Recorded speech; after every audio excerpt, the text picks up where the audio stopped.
কিছুক্ষণ পূর্বে আমাদের উপর দিয়ে একটা ভূমিকম্প অতিবাহিত হয়ে গেছে। আশা করি এই ভূমিকম্পটা এই জমিনের উপরে হয়নি, বরং প্রত্যেকটা মুমিনের অন্তরে হয়েছে। আল্লাহ যেন আমাদেরকে শুধরানোর তৌফিক দান করেন। কারণ এই মুহূর্তে তো হয়তো ফিল হয়েছে যে অবস্থায় ছিলেন যে এটা হয়তো আমাদের জীবনের শেষ মুহূর্ত। কেউ ভালো অবস্থায় ছিলেন, কেউ খারাপ অবস্থায় ছিলেন। এই জন্য এই কথাগুলো একটু আপনাকে মনোযোগ সহকারে শুনতে হবে। আমি নিজেও একটা ভালো অবস্থায় ছিলাম না। কেমন ভালো অবস্থা কোনটা? সালাতে, দোয়া অবস্থায়, জিকির অবস্থায়। কিন্তু যারা ওই মুহূর্তে প্রিপারেশন নিচ্ছেন, যদি এটা ভালো অবস্থা, কিন্তু স্থানটা তো ভালো ছিল না। ওয়াশরুমে যারা ছিলেন, গোসল করতে হয়তো ঢুকেছেন। আমার ফিল হয়েছে, অন্তত আপনাদের কি জানি না।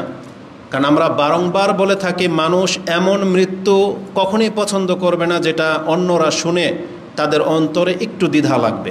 যত মন্দ অবস্থায় বা তো খারাপ অবস্থায় তার মৃত্যু হয়েছে, এটা কেউ চান না। কেউ চান না যে আপনার মৃত্যুটা বাথরুমে হোক, কেউ চান না যে আপনার মৃত্যুটা পাপ অবস্থায় হোক।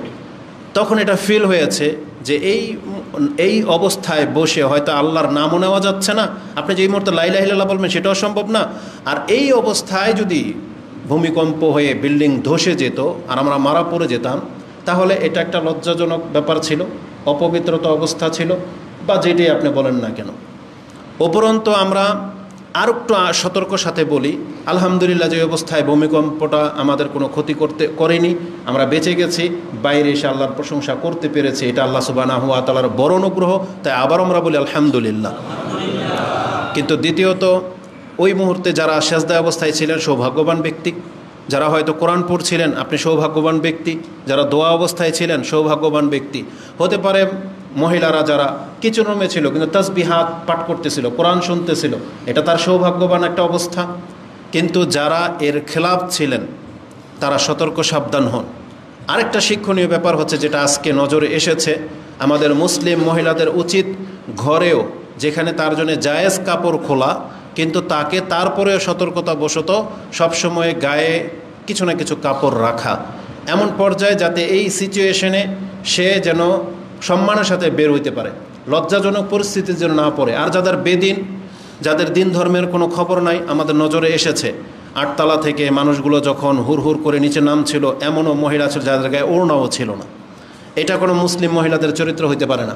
কিন্তু তারা তো আসলে দিনমজুর, কাজ করে সারাদিন রাস্তাঘাটে থাকে। মহিলাদের স্বভাবই দেখবেন বিকালবেলা হাঁটার বাহানায় তারা রাস্তাতে হাঁটে। তাদের ওড়না কি আর কি, তাদের জীবন হচ্ছে বাঁচানো ফরজ, ইজ্জত যায় যাক। কিন্তু এটা সম্ভ্রান্ত মহিলাদের আচরণ না। এজন্য আমরা বলবো সবসময় আপনি অ্যালার্ট থাকেন। আর ভূমিকম্পর মাত্রা এটা বাড়বে, যেটা রাসূলুল্লাহ সাল্লাল্লাহু আলাইহি সাল্লাম বলে গেছেন। আর এটা কিয়ামত, মানে পৃথিবীর শেষ জামানায় আমরা আছি।